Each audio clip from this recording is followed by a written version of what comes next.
I've seen actually a lot of companies when they have managers and they don't do or they don't like to do like easy stuff or testing stuff or checking the stuff. And if you don't understand how that works, you cannot manage it, sorry. In today's episode of Behind the Tech, I talked with Ana Zakharova.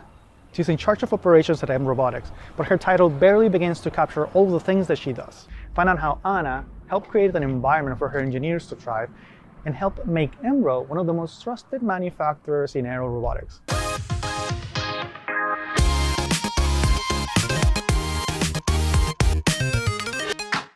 What do you think is the vision for the engineering team when they're developing hardware? Are they targeting a customer or they just want to make cool hardware? Oh, they want to make cool hardware. You have to see. I have to manage them as a little duck mama, and I just have to move them around. They love what they do. They enjoy what they do, and that's what makes them happy and make our product good. And Jordi actually said this phrase, and I truly believed it in. I heard it like 7 years ago, and he said, if you do not support innovations, there will be no innovations. Yep. So yeah, you can go and you can copy somewhere else hardware and build it. But if that company that developed it is going to go out of business, there's going to be nothing to copy, okay? Yeah. You're going to stay with those old Pix racers that nobody going to ever use again, you know? So yeah, and that's a good area where I want to touch, because in open source and open hardware specifically, I see a lot of companies that come, copy the schematics, make a clone, maybe they change some things, but then they abandon the hardware. They sell it for a few months and then they abandon their customers, and because obviously they don't have the vision, they just copy it because they saw an opportunity. I do think, like you're saying, like there's a space for them. Yes, there's space for people to continue to innovate, but you have to take things further than that. What do you do at mRobotics to push the engineers to stick to that? I don't have to do anything. They're self-pushable. This word doesn't exist, but no. They just love what they're doing, and I really enjoy looking at them because they're so enthusiastic in what they do, and they see something. They look at the other companies that are doing something, and they get inspired, or they hear the request from other customers, and like, oh my God, I know how to solve this. I'm gonna solve that. And you have to see them. The people are working like days and nights. I can come to the office, there's somebody already in the office. I leave the office and they're still in the office. And that's what I like from those people. Like this encouragement, you know, it makes you make an extra step also in what you're doing. You get inspired by those people. Right? Sort of feel like there's a big family going on there. It is big family with dramas, laughs, beer parties, with everything. The whole show is there.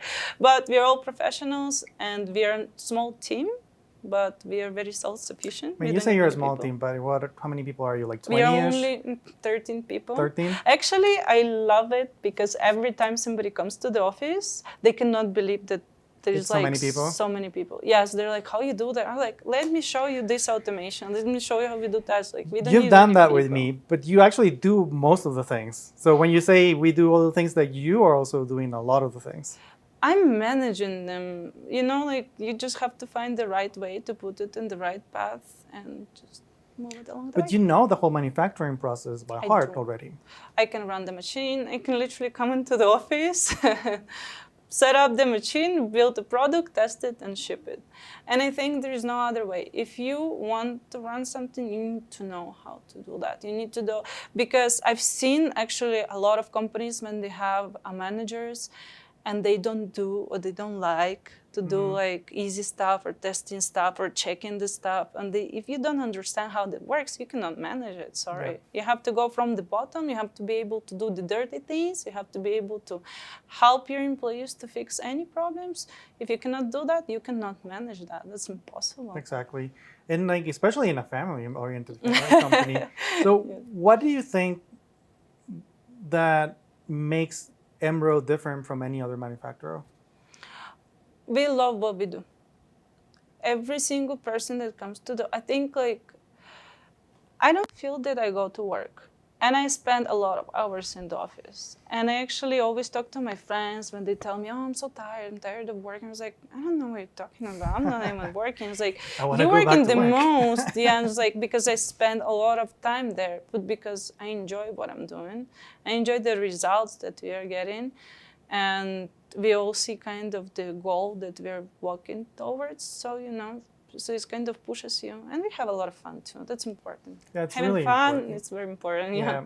It, like, when everything you do, like if you're having fun and you have good coworkers, I think like the rest is the easy work, right? That's Like, true. talk to me about quality control at mRo. I know that you have very fancy systems to make sure the manufacturing We is do. always the way it should be. So when we started in 2016, I implemented the ERP system. So each single product has a unique serial ID, which is linked to a batch number.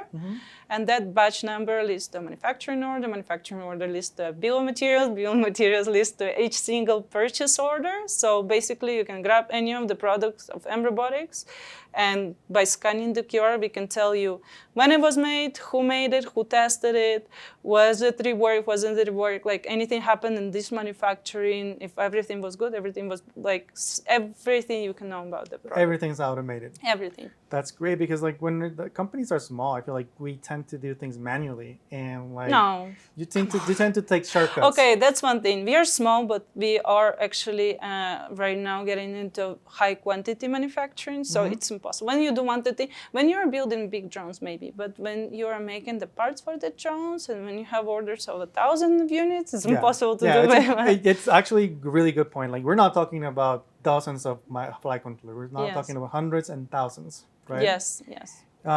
What do you think is the maximum capacity that you have right now? We are high mix, which we are very proud of. I know it's not very common, but it's very common for the small businesses. What means high mix is that we can build several products at the same time in the same machine with the same setup. So we are pretty flexible. So our turnaround normally 1 to 2 weeks if there is no shortage or any delays. So I think that's what also gives us a lot of advantage. So if we have a big order coming in, we can easily switch and make sure that the customers do not wait up to 3 months, to get there.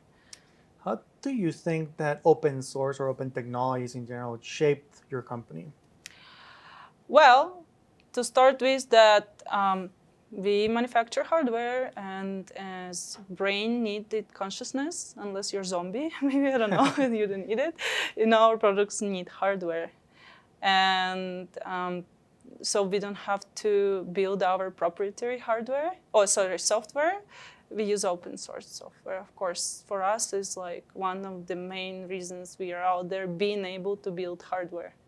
But then you're not just using open source, you're also contributing, and you have engineers that are working with the open source project as well.